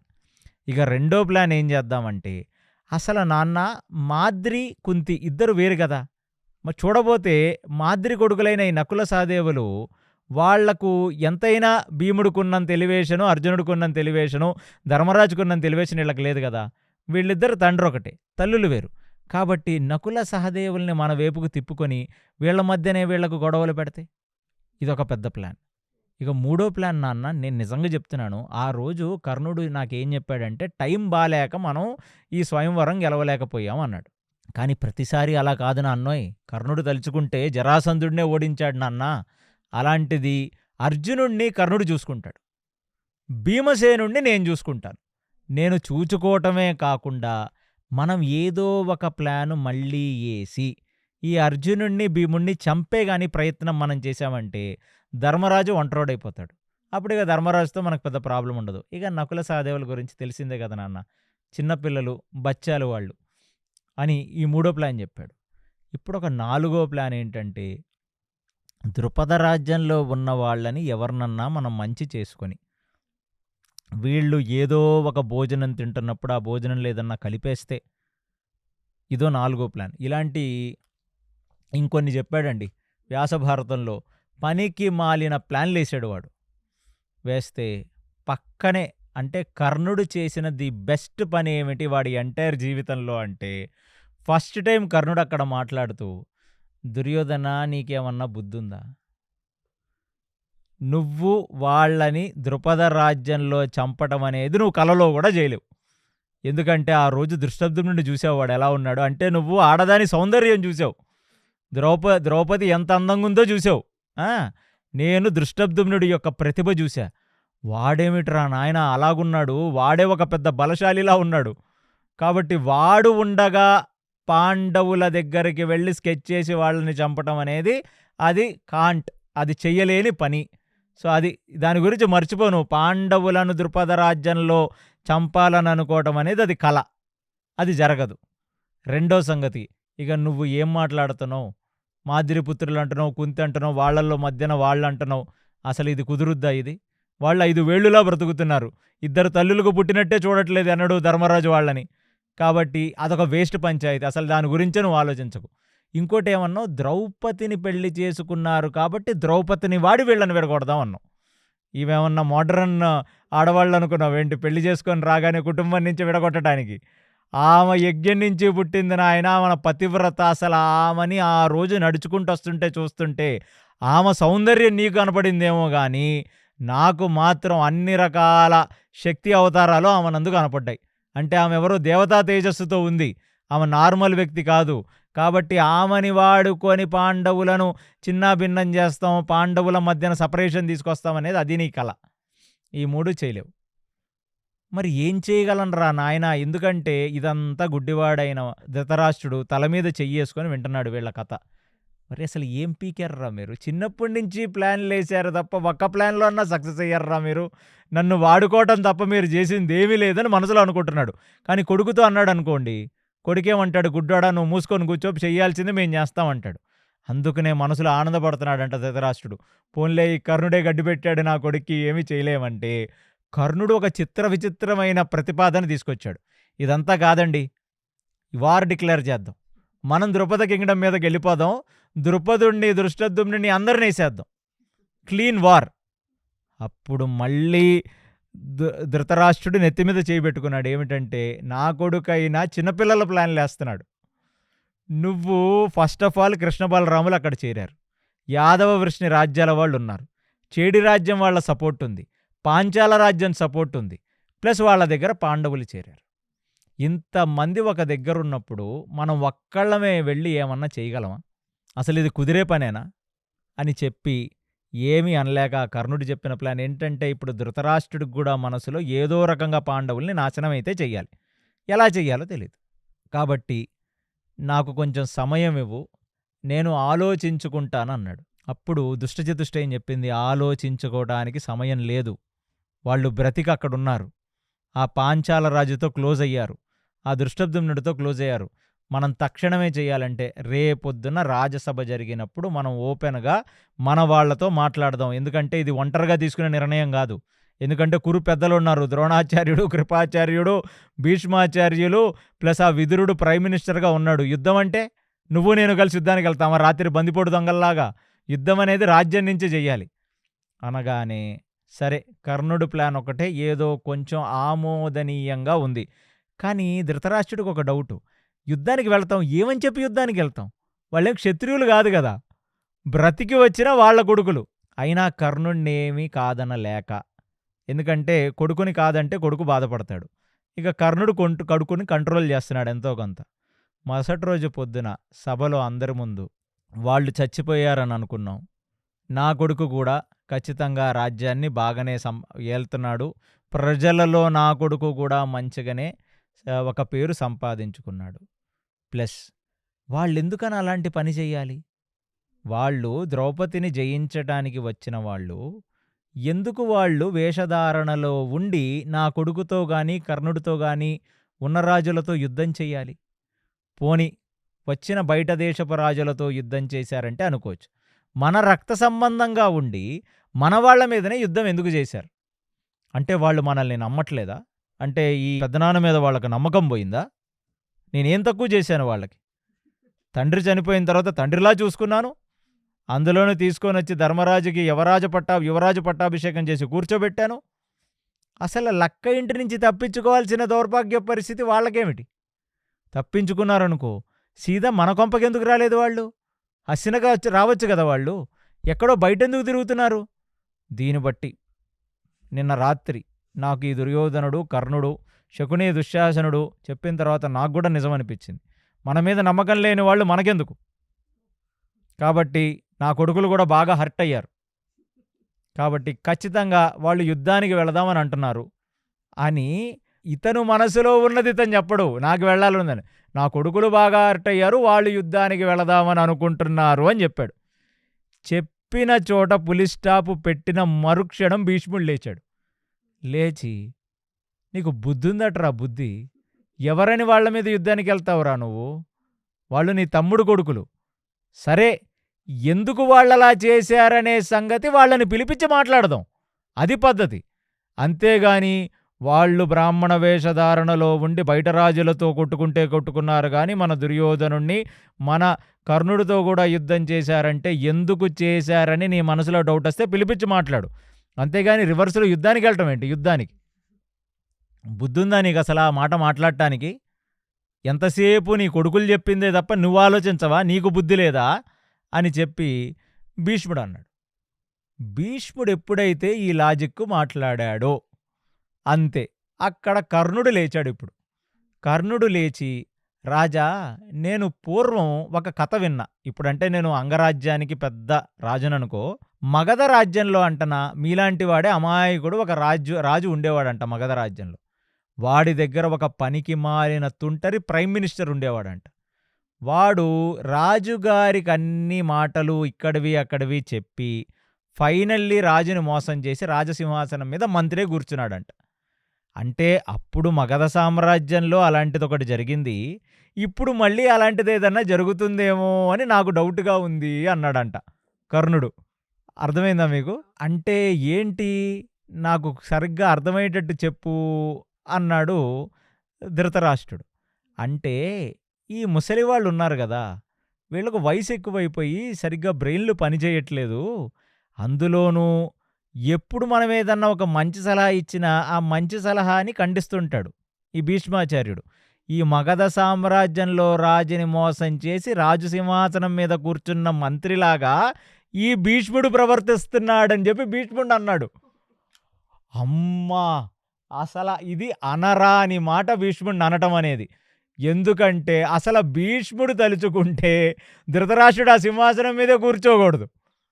సత్యవతి వచ్చి చెప్పింది భీష్ముడికి, నాయనా నువ్వు సింహాసనం మీద కూర్చో నాయనా అంటే, వద్దమ్మా నేను మా తండ్రికి మాటిచ్చాను కాబట్టి నేను కూర్చోనని చెప్పి వ్యాసుడిని తెచ్చి పిల్లల్ని కనమన్నాడు. అలాంటి భీష్ముడు నీకు బుద్ధుందిరా ధృతరాష్ట్ర, వాళ్ళేదో యుద్ధం అంటే చెప్తే చిన్నపిల్లలు చెప్తే నువ్వు వచ్చి మా ముందు ప్రతిపాదించడం ఏమిటని ఆ మాట అంటే, భీష్ముడే ఈ ధృతరాష్ట్రుడు వెనకాల గోతులు తవ్వి ఆ ధృతరాష్ట్రుడిని రాజ్యసింహాసనం మీద నుంచి తీసేసి భీష్ముడు కూర్చోవాలనుకుంటున్నాడనే ఒక మాటని కర్ణుడు ఎన్నడైతే అన్నాడో, ఇక ద్రోణాచార్యుడికి బీపీ వచ్చింది.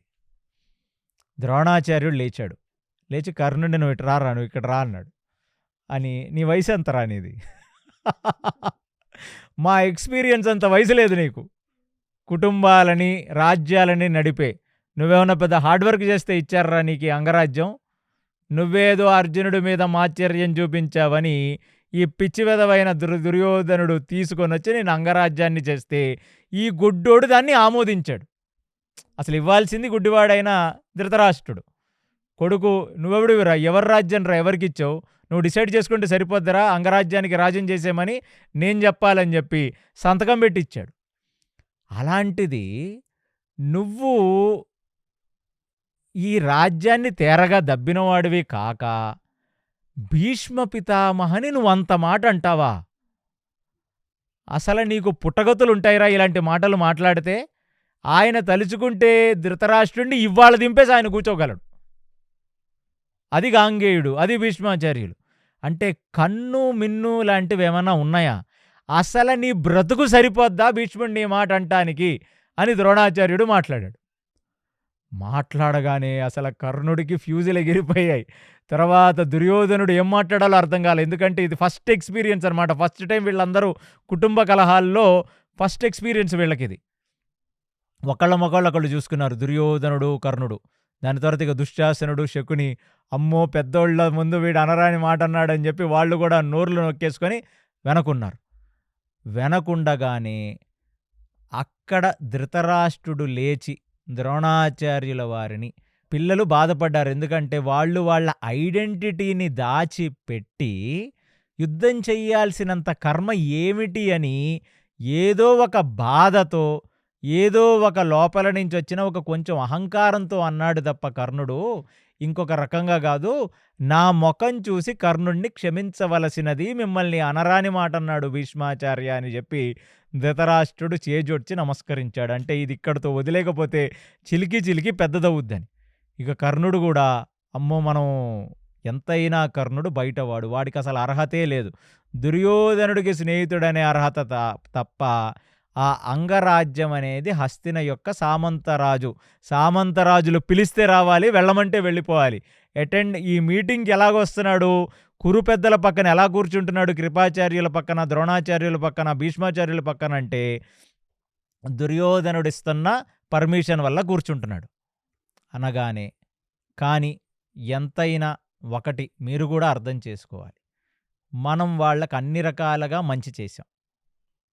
ఆ మాటికొస్తే ధర్మరాజుకి నేను పట్టాభిషేకం కూడా చేశాను. లక్క ఇంటి నుంచి బయట పారిపోవలసిన అవసరం ఏముంది? లక్క ఇంటి ప్రమాదం నుంచి మేము బయటపడ్డామని చెప్పి మనకు ఎస్టీడీ బూత్ నుంచి ఒక ఫోన్ చేసి ఉండుంటే కొత్త రథం అది పంపించి, వైద్యుల్ని పంపించి, గాయాలవైతే అన్నీ చూసుకునేవాడిని కదా నేను. కాబట్టి ఏదో వాళ్ళు ఎందుకు చేశారో తెలుసుకుందాం తర్వాత. కానీ పిల్లలు కొంచెం తొందరపడి చిన్న వయసు, ఉడుకు రక్తం, అందుకు యుద్ధం అన్నారులేండి. వాళ్ళు అన్నది నేను మీ ముందు పెట్టాను తప్ప నేనేమన్నా యుద్ధం చేయమన్నానా? ఇది ధృతరాష్ట్రుడి యొక్క సైకాలజీ, ఇది మైండ్ గేమ్. ఈ మైండ్ గేమ్ అప్పటి నుంచి చూస్తున్న విదురుడు ఇప్పుడు లేచాడు. లేచి ఏమన్నావు ధృతరాష్ట్ర? వాళ్ళు ఎలా తప్పించుకున్నారు? తప్పించుకున్న తర్వాత నీకు ఫోన్ చెయ్యాలా? నేను చెప్పనా అందరి ముందు? ఆ స్కెచ్ చేసింది నువ్వేరా, నువ్వే వాళ్ళని లోపల పెట్టి కాల్చింది, దానికి నేనే ప్రూఫ్ అన్నాడు. అమ్మ అనరాని మాట అనేసాడు విదురుడు అక్కడ. ఎమ్మటనే వెంటనే అటువైపు ఉన్న ద్రోణాచార్యుడు, భీష్మాచార్యులు ఒకళ్ళ మొక్కలొకళ్ళు చూసుకున్నారు. ఏమిటి మేము విన్నది అని. అక్కడున్న సంజయుడు, కృపాచార్యులు ఒకళ్ళ మొక్కలొకళ్ళు చూసుకున్నారు. ఇన్ని రోజులు అది మనసులో పెట్టుకున్నానరా, ఎందుకురా ముసలి కన్నీళ్లు గారుస్తున్నావు నువ్వు నీ కొడుకులు కలిసి పాండవులనే వాళ్ళు లేకుండా చేస్తే మొత్తం రాజ్యాన్నంతా నీ కొడుకైన ఈ దుర్యోధనుడు ఏలతాడు, ఈ పక్కన ఉన్న ఈ కర్ణుడు ఒక త్రాష్టుడు. వీళ్ళేసి ప్లాను లక్క ఇల్లు కట్టి పంపిస్తే నువ్వు అన్నీ తెలిసి కూడా ఏమీ తెలియనట్టు నటిస్తున్నావు. నేను చూస్తున్నా ఇన్ని రోజుల నుంచి నీ యాక్టింగ్. ఇవాళ నువ్వు చేసావు చూడు ఇక్కడ యాక్టింగు, ఇది నెక్స్ట్ లెవెల్. నువ్వలాగా చేశావన్న సంగతి తెలుసుకొని వాళ్ళని వాళ్ళు కాపాడుకున్నారని చెప్తున్నాడు విదురుడు తప్ప నేనే వాళ్ళకి హెల్ప్ చేశానని చెప్పట్లా. నువ్వలా చేసినా ఎన్నడూ కూడా మా పెద్దనానిలా చేయించాడని బయట ఎవరికీ చెప్పకుండా వాళ్ళు క్షత్రియ ధర్మాన్ని పాలిస్తూ ఆ శ్రీకృష్ణుడి యొక్క కృపకి, బలరాముడి యొక్క కృపకి, ఆ వృష్ణి సామ్రాజ్యం, యాదవ సామ్రాజ్యాలకి స్నేహం, అదేగాక పాంచాల రాజ్యానికి కూడా దగ్గరై ఇంత బలగం సంపాదించారు ధృతరాష్ట్ర.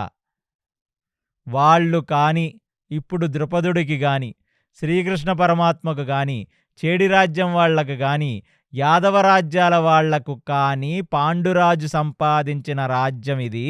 అందులో నేను యువరాజుని. మమ్మల్నే వారణావ్రతానికి పంపించి మంట పెట్టి చంపేసే ప్రయత్నం చేస్తే మేము బయటపడ్డాము అన్న సంగతి వాళ్లకు కానీ చెప్పారనుకో, ఏమవుద్దో తెలుసా నీకు? మొత్తం రాజ్యాలన్నీ ఒకటై హస్తిన మీదకు దండయాత్రకు వస్తాయి. ఇక దండయాత్రకు వస్తే ఇక ఈ కర్ణుడు దుర్యోధనుడిని చూసి నువ్వు పెట్టిరిగిపోతున్నావేమో. కర్ణుడిది మననే చూసాం ద్రౌపది స్వయంవరంలో. వాడు పీకేదేం లేదు అక్కడ అర్జునుడు ముందు. కాబట్టి నీ దగ్గర ఉన్నది ఒకే ఆప్షన్, నీ పేరు నువ్వు కాపాడుకోవాలి. ఓకే, నువ్వు చస్తావు. చచ్చిన తర్వాత 10 మంది నీ ఫోటోకి దండేసినప్పుడు, మొన్నటి వరకు వీళ్ళ ఫోటోలకి దండలేసావు కదా ప్రతి నెలమాసికానికి, వచ్చిన వాళ్ళందరూ ఏం మాట్లాడారు? వెరీ గుడ్ పీపుల్ పాండవాస్, అర్ధాయుష్కులే చచ్చిపోయారు, ఎంత మంచివాళ్ళో అని సంతాప సభ పెట్టినప్పుడు నలుగురన్నా మంచి మాటలు చెప్పడానికి ఉండాలి కదా పక్కన. నువ్వు పోయావనుకో, నీ ఫోటోకి దండేస్తే ఇంతటి దౌర్భాగ్యుడు భూమి మీద ఉండడు. కొడుకు కోసం కన్న తమ్ముడి యొక్క పిల్లల్ని కూడా లక్క ఇంట్లో పెట్టి కాల్చేద్దామని అనుకున్నది కాక, వాళ్ళు మానాను వాళ్ళు ఇల్లరికంలో బ్రతుకుతుంటే వాళ్ళ మీదకి యుద్ధానికి వెళ్ళిన ఇంత పెద్ద అపఖ్యాతి నువ్వు మూటగట్టుకుంటావు. కాబట్టి రాజా, ఇప్పటికైనా బుద్ధి తెచ్చుకో, నా మాటిను. చేసినది ఏదో చేసావు. ఈ దుర్మార్గులు, నేను ఇప్పటికేమనుకుంటున్నానంటే దుష్టచతుష్టయం వచ్చి నీ మైండ్ని పాడు చేసి ఇలా చేసేలా ప్రవర్తించాయి. అదే కాకుండా మళ్ళీ నిన్న రాత్రి నేను వెళ్ళిపోయిన తర్వాత వీళ్ళందరూ మళ్ళీ దూరారు నీ దగ్గరికి. రాజా, ఇంకెన్నాళ్ళు బ్రతుకుతావు? బ్రతికిన కొంతకాలమన్నా మంచిగా బ్రతికితే నీ ఫోటోకు దండేసినప్పుడు 10 మంది నిన్ను మొయ్యటానికి సిద్ధమవుతారు, మంచి మాటలు మాట్లాడుకుంటారు. నీ సంతాప సభ పెట్టినప్పుడు కూడా నీ గురించి మంచి మాట్లాడుకుంటారు. అందులోనూ ఇది నీ ఒక్కడిది కాదు, ఇప్పుడు హస్తిన పరువు, మన పూర్వీకుల పరువు. ఎందుకంటే మన పిల్లలు పెళ్లి చేసుకొని ఇల్లరికంలో ఉంటున్నారు. ఎక్కువ కాలం ఇల్లరికంలో ఉండరు చెప్తున్నాను నేను. కొన్నాళ్లకి అందరూ వచ్చి అడుగుతారు, ఏంటి నాయనా ఇంకా ఎన్నాళ్ళు ఉంటారయ్యా, మా అల్లుడంటే చుట్టం చూపుగా రావాలి, 2 రోజులు ఉండాలి, బిర్యానీలు అవి తిని వెళ్ళిపోవాలి తప్ప సంవత్సరాల కొద్దీ ఇక్కడే కాపురం పెడితే ఎలాగా అని అడిగినప్పుడు ఇక వాళ్ళు చెప్పలేని పరిస్థితుల్లో మేము ఇలాగా మా ప్రాణాలు అరచేతుల్లో పెట్టుకొని, మా పెదనాన్నగారే అండి పెద్ద స్కెచ్ చేసింది వాళ్ళ పిల్లడి కోసం, మా ప్రాణాలు అరచేతిలో పెట్టుకొని ఇలా తిరుగుతున్నప్పుడు విదురుడు మమ్మల్ని కాపాడాడు, మేము వెళ్ళము అని వాళ్ళు కానంటే రాజ్యాలు వచ్చి నీ మీద పడిపోతాయి. అనగానే ఒక్క క్షణం అక్కడున్న ద్రోణాచార్యుడు, అక్కడున్న భీష్మాచార్యులు నెత్తి మీద చెయ్యేసుకున్నారు. ఇంతటి దుర్మార్గుడా వీడు, గుడ్డివాడని ఎంతో జాలి చూపించాము, ఇంత లేకి పని చేశాడా అని. అనగానే ఎప్పుడైతే ఇక ఆ విదురుడు అక్కడ దుష్టచతుష్టయం, ఆ ధృతరాష్ట్రుడు బట్టలు ఇప్పేశాడో, అక్కడి నుంచి దుష్టచతుష్టయం ఎస్కేప్ వెళ్ళిపోయారు అంతఃపురం నుంచి. వెళ్ళిపోగానే ఇక ధృతరాష్ట్రుడు కూడా కళ్ళెమ్మట నీళ్లు పెట్టుకొని ముఖం పైకెత్తుకోకుండా, ఓకే ఇంకెవరో దేనికి నాయనా విదురా, నువ్వే మా తరపున పెద్దవాడివి, నువ్వే రాజలాంఛనాలతో పాంచాల దేశానికి వెళ్ళి కొత్త కోడలికి ఇవ్వవలసిన చీరలు, ఇవ్వవలసిన బహుమతులన్నీ ఇచ్చి, అక్కడ వాళ్ళ మామగారైన ద్రుపదుడికి వాళ్ళకి కూడా లాంఛనాలవి ఇచ్చి, మన కొడుకులను కోడలని తీసుకొని నువ్వు వెంట రావలసినది అని చెప్పి విదురుడికి చెప్తుండగా ద్రోణాచార్యుడు, భీష్మాచార్యులు, కృపాచార్యులు ముక్కు నేలేసుకున్నారు. ఎంత దౌర్భాగ్యమైన పరిస్థితి పట్టిందిరా, ఎలాంటి చేతిలో ఈ కురు సామ్రాజ్య సింహాసనం ఉంది. కనీసం వీడిలో ఒక మంచి ఏమిటంటే దుష్టచతుష్టయం బయటికి పారిపోగానే విదురుడి దగ్గర ఓపెన్గా, విదురా నువ్వే తీసుకో ఈ బాధ్యత అని చెప్పాడు. చెప్పగానే ఇక కొన్ని 100 రథాలు, బంగారం ఆ కోశాగారం నుంచి, బహుమతులు అన్నీ కట్టించుకొని విదురుడు స్వయంగా ఆ ద్రుపద రాజ్యానికి వెళ్ళి కోడలికి మంచి చీర, మంచి బహుమతులు అవి పెట్టి, ఆ విదురుడి చేతుల్లో చేతులు పెట్టి, గతంలో జరిగిందేదో జరిగిపోయింది, ఏదో పిల్లలు కూడా ఏదో అనుమానించి ఆ లక్క గ్రహం నుంచి బయటికి వచ్చారు అంటే అంత ఓపెన్గా చెప్పుకోలేడు కదా, మా వాళ్ళు ఇంత నీచ్ కమీన్గాళ్ళు వీళ్లే ప్లాట్ వేశారని. ఏదో అదృష్టవశాత్తు పిల్లలు కూడా బ్రతికిపోయారు, పిల్లలు కూడా వచ్చారు, ఆఖరికి మీ దగ్గర చేరారు, పాంచాలిని పెళ్లి చేసుకున్నారు. కాబట్టి అక్కడ ద్రోణాచార్యుడు, కృపాచార్యులు, భీష్మాచార్యులు అనే పెద్ద పెద్ద వృక్షాలున్నాయి. వాళ్ళు ఇప్పుడు దగ్గర ఉంచుకొని పిల్లల యొక్క యోగక్షేమాలు చూసుకుంటారు. కాబట్టి నన్ను నమ్మి మీరు మా పిల్లలని, మీ కోడలిని మా ఇంటికి పంపించవలసినది, ఇది నా మనవి. ఆ చక్రవర్తి అయిన ధృతరాష్ట్రుడి మనవి అనగానే ద్రుపదుడు ఏమీ మాట్లాడలేక శ్రీకృష్ణ పరమాత్మ వైపు చూశాడు. ఇక శ్రీకృష్ణ పరమాత్మ కూడా విదురుణ్ణి 100% నమ్మచ్చు, భీష్మ ద్రోణుల్ని కూడా 200% నమ్మచ్చు. కాబట్టి విదురుడి మాట ప్రకారం మీరు వాళ్ళని పంపించవలసినది అనగానే కానుకలన్నీ యాక్సెప్ట్ చేసుకొని ఆ కోడలకు కూడా సారె ఇచ్చి వాళ్లతో ఆ 5 పిల్లలతో హస్తిన పంపించాడు. సో ఇక్కడ వరకు డీటెయిల్డ్గా ఇదంతా చూసిన శ్రీకృష్ణ పరమాత్మ కూడా ఎంతగా ఆనందించారు. ఎందుకంటే ద్రౌపది వచ్చిన శుభావిశేషం, వీళ్లకు మళ్ళీ రాజ్యం వస్తుంది. అంటే లక్ష్మి ఒక భార్యగా ఒక పురుషుడి జీవితంలోకి వచ్చిన తర్వాత ఆమె ద్వారా ఎంతో కలిసి వస్తుంది. అలాంటిది ఫస్ట్ ద్రౌపదిని పెళ్లి చేసుకుని ఇమీడియట్ రిజల్ట్ ఏంటంటే చేతుల్లోంచి జారిపోయిన రాజ్యం ఇప్పుడు వాళ్లకు తిరిగి వస్తుంది. సో ఆ సారెతో ఎన్ని రథాలైతే ఇక్కడి నుంచి అక్కడికి వచ్చాయో మళ్ళీ అంతకు 2 రథాలలో సారె, బంగారం, కానుకలన్నీ ఇచ్చి తన కూతురిని 5 అల్లుళ్ళని ద్రుపదుడు హస్తిన పంపించాడు. సో ఇక మిగతా హస్తినకు చేరిన తర్వాత అక్కడ ఎలాంటి పాలిటిక్స్ జరుగుతున్నాయో మనం తరువాయి ఎపిసోడ్లో తెలుసుకుందాం. కృష్ణాయ వాసుదేవాయ హరయే పరమాత్మనే ప్రణత క్లేశనాశాయ గోవిందాయ నమో నమః. సర్వం శ్రీకృష్ణార్పణమస్తు. హరి ఓం. విన్నారు కదండి, వేదవ్యాసుల వారు ఏకచక్ర గ్రామానికి వచ్చి ద్రౌపది ఎలా జన్మించిందో చెప్పి పాండవులని ద్రౌపది స్వయంవరానికి వెళ్ళమని ఆదేశిస్తాడు. పాండవులు ద్రౌపది స్వయంవరానికి వెళ్ళి ద్రౌపదిని వివాహం చేసుకుంటారు. ఇక్కడ సభలో విదురుడు జరిగినది మొత్తము చెప్పేస్తాడు. అది విన్న ద్రోణాచార్యులు, భీష్మాచార్యులు అందరూ ఆశ్చర్యపోతారు. ధృతరాష్ట్రుడు విదురుని పంపించి పాండవులని కొత్త కోడల్ని ఇంటికి తీసుకురమ్మని చెప్తాడు. తర్వాత ఏం జరిగిందనేది నెక్స్ట్ పాడ్కాస్ట్లో కేసీ గారిని అడిగి తెలుసుకుందాము. Until then stay tuned to KC Talks. Hare Krishna.